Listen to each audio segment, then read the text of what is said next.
wholesale inflation is at an all-time high of 12.9%. Retail inflation is at a 6-month high of 6.3%. High fuel and edible oil prices are driving up this high inflation. Adani Group stocks lose 45,000 crores today. The crash comes amid reports that Adani foreign investor accounts were frozen. The group denies that these funds were frozen, saying the reports are blatantly erroneous and were done to mislead the investor community. These three funds are Mauritius-based, and questions over Adani's stock rise were being raised, but the Adani Group says these reports are erroneous. Well, political outrage over what's becoming an Ayodhya land scam. Two deals with the same witnesses. In fact, the Ram Mandir Trust paid 18 crores for land sold at 2 crores just 5 minutes ago. The opposition claims the BJP is making money in the name of Lord Ram. The UP Deputy Chief Minister says the Temple Trust will investigate.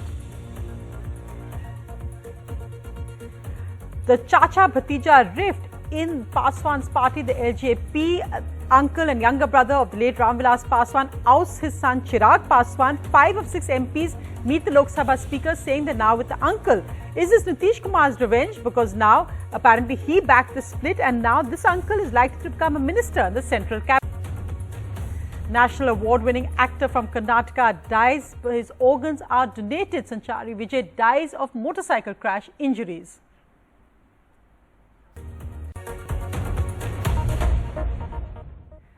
Our lead story tonight, well, encouraging results coming from another vaccine, the Novavax vaccine. Vishnu has the latest details on that and why it's good news for India as well, because this vaccine could be here much faster than others. That's right. It's going to be called Covovax in India. It's going to be manufactured by the Serum Institute of India.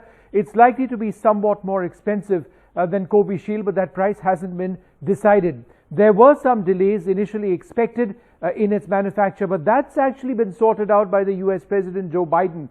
When the Serum Institute's Adar Poonawalla actually said that there were some delays as a result of raw materials not being provided by the United States, he was actually referring to this, to Novavax. So that's going to be manufactured over here. And it appears that in the third quarter alone, in other words, by the end of September, they will have had worldwide, and a large part of this is expected to be India, 10 crore doses. So this is going to actually come very soon. And the fact that this has been cleared means that as per the new rules in India, emergency use authorization can also actually take place in our country. So that's all good news, because just a few days back when the government listed a couple of vaccines, this was not listed. But with this clearance now in the United States, anticipated very soon, they will apply for EUA over here, and then manufacturing is all set up. It just needs to start in large numbers before it comes here. More vaccines means more people in our country can get vaccinated, and that is welcome news as we try and get all adults vaccinated by the month of December, the end of December.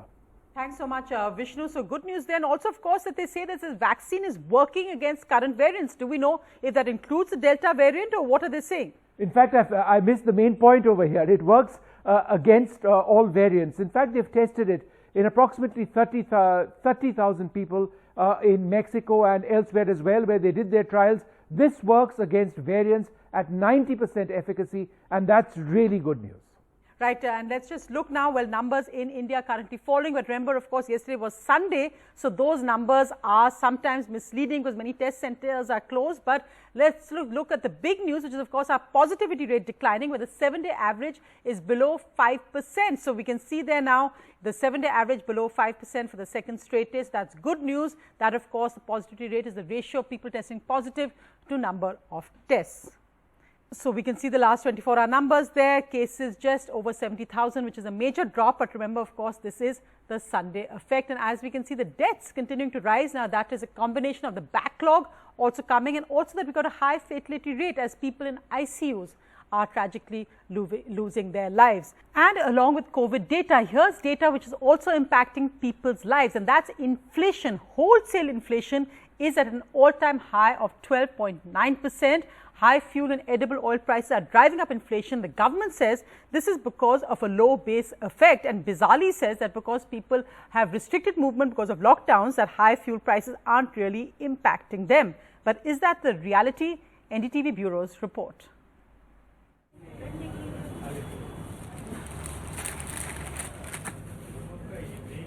wholesale inflation has hit an all-time high of 12.9%. The government says this is an anomaly due to a low base effect. However, retail inflation has also jumped to a 6-month high of 6.3%. Wholesale inflation has been pushed up by fuel prices going up 37.6%, edible oil up nearly 50%. Meanwhile, overall wholesale food inflation has moderated to 4.3% from 4.9% in April. But this level of inflation is hurting household budgets across the country. With tighter budgets in the pandemic, the purchasing power for necessities such as edible oil is now a worry.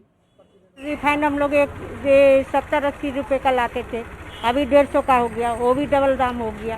तो क्या कर सकते हैं, हम लोग गरीब आदमी हैं, मेहनत करते हैं, कोठी में काम करते हैं, तो इतना तो बजट उठा नहीं सकते हम लोग। Petrol above 102 rupees a litre in the financial capital of the country. Those resuming work with restrictions easing are now wondering how will they manage to afford daily commute. Petrol diesel के दाम पे जो access इतना लगा रखा है उसमें public को रियायत देना चाहिए। अदरवाइज जो है सारा अर्थव्यवस्था पहले से गड़बड़ है आदमी का और गड़बड़ हो जाएगा।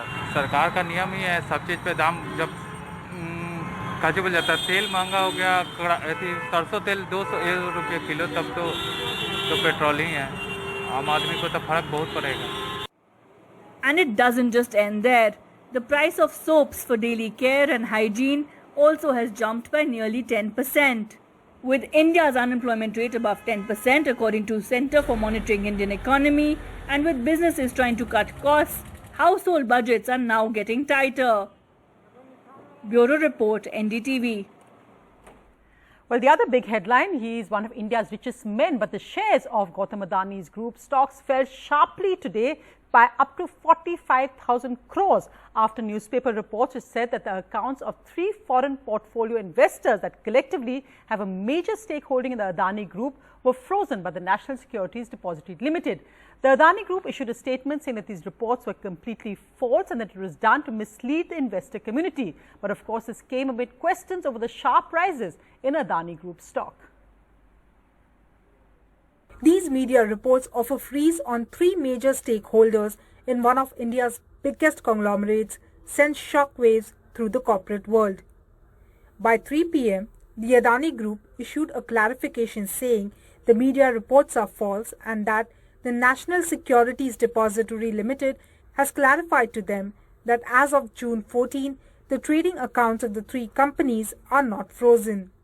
By the time the clarification came, Adani Group stocks fell sharply, losing over $6 billion in market cap by the time markets closed. Adani Enterprises closed 6% down. Adani Ports and Special Economic Zone closed over 8% down. Adani Power closed nearly 5% down. Adani Transmission also closed 5% down. Adani Green Energy closed 4% down, and Adani Total Gas closed 5% down. The website of NSDL showed that as of May 31, the accounts of the 3 foreign portfolio investors, Albula Investment Fund, Cresta Fund, and APMS Investment Fund, were frozen. We reached out to NSDL, but NSDL did not reply as to why these accounts were frozen or if the freeze has been lifted as Adani claims. But according to media reports, the freeze could be because these 3 Mauritius-based companies did not comply by Know Your Customer norms. These 3 accounts hold over 43,000 crore in Adani Enterprises, Adani Green Energy, Adani Transmission, and Adani Total Gas. As of March 31, shareholding pattern of Adani Enterprises shows that of the 20% held by foreign portfolio investors, these 3 firms hold together about 6% stock. But the questions remain over their anecdotes. According to the Open Corporates website, a website that is a database of the corporate world, all 3 companies are Mauritius-based and have same addresses. In the past year, Adani stocks had drawn attention for massive jumps anywhere between 125% to over 1000%.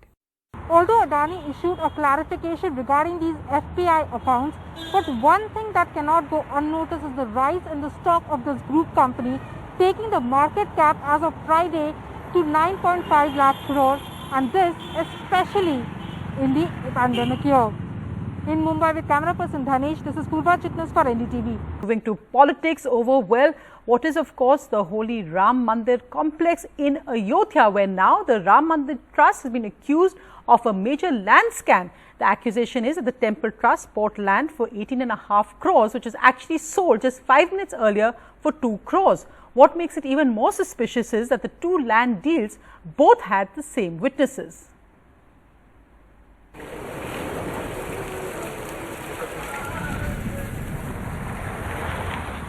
This nondescript plot of land in Uttar Pradesh's temple town Ayodhya, 5 kilometers from the site of the proposed Ram temple, has become the center of big controversy. After allegations by opposition parties, the Samajwadi Party and the Aam Aadmi Party, that it was bought by the Ram Temple Trust at a massive overvaluation in March this year. So this land over here measures 12,080 square meters, and that is a big area. The allegation from the opposition is that this land here was brought by two property dealers from the original owners for just 2 crore rupees, and within a matter of minutes, just 15 minutes, it was transferred in a sale further ahead to the Ram Janmabhoomi Trust for a whopping 18 crore rupees. So that multi-fold increase in price is under question. The other interesting allegation, of course, is the fact that on both the agreements, the witnesses are same. These papers for the registered agreements for both transactions, released by a local Samajwadi Party leader and not denied by the Temple Trust, list Ayodhya Mayor and BJP leader Rishikesh Upadhyay and Ram Temple Trust member Dr. Anil Mishra as witnesses for both transactions. One between the property dealers and the first owner for 2 crores, and the other between the dealers and the Ram Temple Trust for 18 crores. Ayodhya's mayor claims he did no wrong by appearing as witness for both transactions. ये राजनीति से प्रेरित है, trust clear करेगा या जिन लोगों ने दिया है। मैं तो मेयर के नाते लगभग जो भी मंदिर आए हैं उसमें मैं विटनेस करता हूं, और सब ऑनलाइन ट्रांजैक्शन ट्रस्ट करता है, तो उसमें कोई हेरा फेरी इस प्रकार करना उनकी बौखलाहट है। जो भ्रम फैलाया गया है वो दूर हो जाएगा। Late last night, the Temple Trust put out a statement claiming the original buyers of the property dealers, had entered into an agreement with the owner years ago for the price applicable at that time. In March, they formalized it at the same rate and then sold the property to the Temple Trust at the current market price. A lock at the home of the original owner, and no explanation of how the difference between the two transactions carried out within minutes was a staggering 16 crore rupees. हमको आरोप लगते ही रहते हैं। मैं 100 साल से आरोप ही देख रहे हैं हम लोग। हम पर महात्मा गांधी की हत्या के आरोप से हम चिंता नहीं करते। At the residence of Ravi Tiwari, one of the brokers involved in both transactions, no word on his whereabouts. आप क्या उनके बड़े भाई हैं? ये छोटे लेबर है सर। ये तिवारी जी भी है, प्रॉपर्टी का काम करते हैं। आपको नहीं मालूम? So this is what happened when we went to one of the residences of one of the property dealers here. There was one gentleman here who simply left the home and escaped and did not tell us where this property dealer was. But one thing to note is that this property dealer lives very, very close to the residence of the Ayodhya mayor, Mr. Upadhyay, just about 100 or 200 meters. Of the two property dealers involved in these transactions, one of them is Mr. Sultan Ansari. This is his residence here in an area called Sutahati in Ayodhya. So we went inside and we asked his staff where he was, but they told us that he left home early in the morning for some property related work and he hasn't come back since.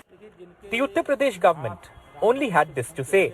हाथ राम भक्तों के खून से रंगे हैं, सलाह ना दें। अगर कोई किसी ने भी गड़बड़ किया होगा, ट्रस्ट उसकी जांच करेगा और जो दोषी होंगे उनके खिलाफ कार्रवाई होगी।